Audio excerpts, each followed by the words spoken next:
सध्या पावसाळा चालू आहे. पावसाळ्यात किंवा हिवाळ्यात आपल्याला कंबरदुखी, गुडघेदुखी, सांधेदुखी असे त्रास जाणवत असतात. यासाठी आपण आज बनवणार आहोत मस्त पौष्टिक असे ड्रायफ्रुट्स लाडू. विशेष म्हणजे हे लाडू आपण गूळ किंवा साखर न घालता करणार आहोत. हे लाडू आपण एकदा बनवले की 1 ते 1.5 महिन्यासाठी हवाबंद डब्यात भरून साठवून ठेवू शकतो आणि आपल्याला हवं तेव्हा खाऊ शकतो. आता मी जेवढे लागतील तेवढे सुकामेवा घेतला आहे. बदाम कट करून घेतले आहेत, पिस्ता कट करून घेतला आहे, भोपळ्याच्या बिया घेतल्या आहेत पाव कप आणि काजू घेतले आहेत, खजूर घेतले आहे, खसखस घेतली आहे. तर तुम्ही आवडीनुसार तुमच्या ड्रायफ्रुट्स घेऊ शकता. तर इथं सगळ्यात अगोदर गॅसवर आपण पॅन गरम करायला ठेवला आहे. त्यात 1 चमचा साजूक तूप टाकून घेतलं आहे. तूप वितळलं की त्यामध्ये बदाम टाकून घेतले आहेत. बदाम आपण मंद आचेवर छान असे खरपूस भाजून घेत आहोत. तर सुकामेवा थोड्याशा तुपात भाजल्यामुळे लाडूला खमंग चव येते आणि ते जास्त दिवसही टिकतात. तर थोडेसे बदाम गरम झाले की काजू टाकून घेतले आहेत आणि काजूसुद्धा 1 ते 2 मिनिटासाठी आपल्याला भाजून घ्यायचे आहेत. जास्त रंग बदलू द्यायचा नाही सुकामेव्याचा आणि थोडासा हलका सोनेरी रंग येऊ द्यायचा. पिस्तासुद्धा टाकला आहे. तर आपण भोपळ्याच्या बिया टाकून घेऊया. आवडीनुसार तुम्ही कमी जास्त ड्रायफ्रुट्स घेऊ शकता, सुकामेवा घेऊ शकता. तर मध्यम ते मंद आचेवर आपण हे सगळे ड्रायफ्रुट्स हलके सोनेरी रंग येईपर्यंत भाजून घेतले आहेत. तर इथं खरबुजाच्या बियासुद्धा घेतल्या आहेत मी, मगज बिया घेतल्या आहेत थोड्याशा. तर सगळे हे सुकामेवा आपला गरम करून घेतला आहे. तर आपल्या चॅनलवर अशाच वेगळ्या प्रकारच्या पौष्टिक लाडूंच्या रेसिपीज मी अपलोड केलेल्या आहेत. त्याची लिंक डिस्क्रिप्शन बॉक्समध्ये देत आहे. तर त्या सर्व रेसिपीज तुम्ही पाहू शकता. तर इथं आपण सुकामेवा भाजून झाल्यानंतर एका ताटात टाकून घेतला आहे. तर इथं वरून लावण्यासाठी मी 1 मोठा चमचा खसखस आणि पिस्त्याचे थोडेसे काप करून घेतले आहेत पातळ. तर हे सुद्धा थोडंसं हलकं गरम करून घ्यायचं आहे आपल्याला. पॅनमध्ये हलकीशी भाजून घेतली आहे खसखस आणि पिस्त्याचे काप. तर हे सुद्धा थंड करायला ठेवूया आपण. तर त्याच पॅनमध्ये आपण हे सगळं थंड करायला ठेवल्यानंतर त्याच पॅनमध्ये आपण तूप टाकून घेतलं आहे 1 चमचा आणि यामध्ये आपण आता टाकूया खजूर घेतली आहे मी 300 ग्रॅम. तुम्ही आवडीनुसार कमी जास्त करू शकता. तर इथं 400 ग्रॅम घेतले तरी चालेल. तर मी वाटीने म्हणाल तर 1.5 वाटी असं खजूर घेतली आहे.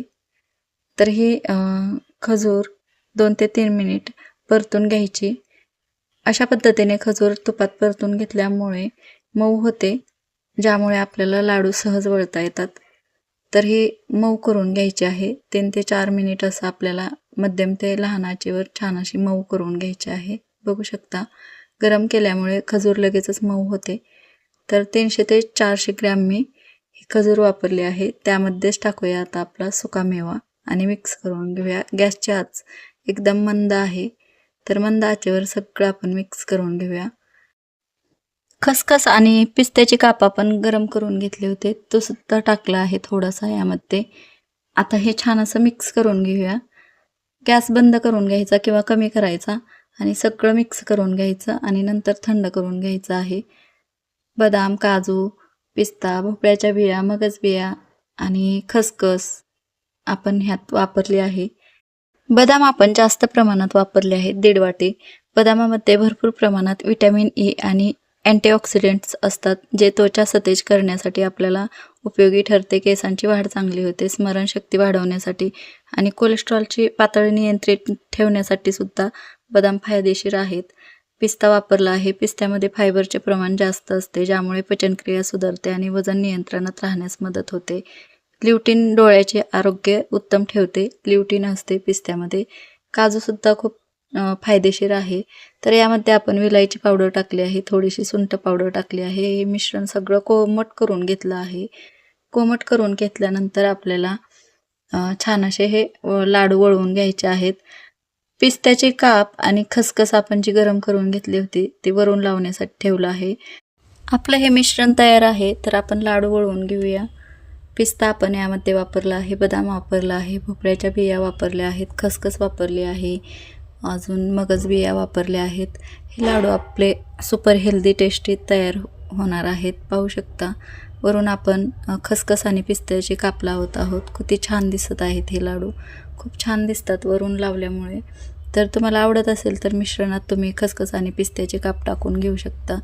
तर मी पिस्त्याचे कापही वापरले आहेत लाडूच्या मिश्रणामध्ये आणि वरून थोडेसे ठेवले आहेत लावण्यासाठी.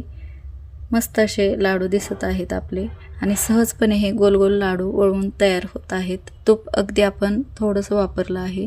जर तुम्हाला वापरायचं असेल जास्त तर तुम्ही वापरू शकता. हे लाडू बघू शकता किती सहजपणे असे वळता येत आहेत आणि त्यांना चमकही खूप छान येत आहे. तर नक्कीच तुम्ही ही लाडूची रेसिपी तयार करू शकता. आपण सुकामेवा भरपूर असा वापरला आहे यामध्ये. तुम्ही यामध्ये अक्रोड वापरू शकता. तुमच्या आवडीप्रमाणे तुम्ही कोणतेही सुकामेवा वापरू शकता. आणि ह्या लाडूचा टिकण्याचा कालावधीही वाढतो आहे, कारण आपण हे सुकामेवा छान असं भाजून घेतले आहेत, गरम करून घेतले आहेत आणि खजूरसुद्धा आपण तुपात परतून घेतले आहे. त्यामुळे या लाडूची कालावधी टिकण्याची खूप जास्त वाढते. 1 ते 2 महिने आपण हवाबंद डब्यात ठेवू शकतो. ह्याच पद्धतीने आपण सगळे लाडू बनवून घेत आहोत, वळवून घेत आहोत. खूप छान दिसत आहेत लाडू. जेवढे दिसायला सुंदर दिसत आहेत तेवढे छानही लागतात खायला. सुपर हेल्दी टेस्टी आपले हे लाडू तयार आहेत. तर आपले हे तयार आहेत सुपर हेल्दी टेस्टी आणि झटपट होणारे सुकामेवा लाडू. कोणत्याही पाकाची झंझट नाही, त्यामुळे नवशिकेसुद्धा हे लाडू अगदी परफेक्ट बनवू शकतील. रेसिपी आवडली तर व्हिडिओला लाईक करा, शेअर करा आणि चॅनलला सबस्क्राईब करा. भेटू अशाच नवीन रेसिपीसोबत. तोपर्यंत धन्यवाद.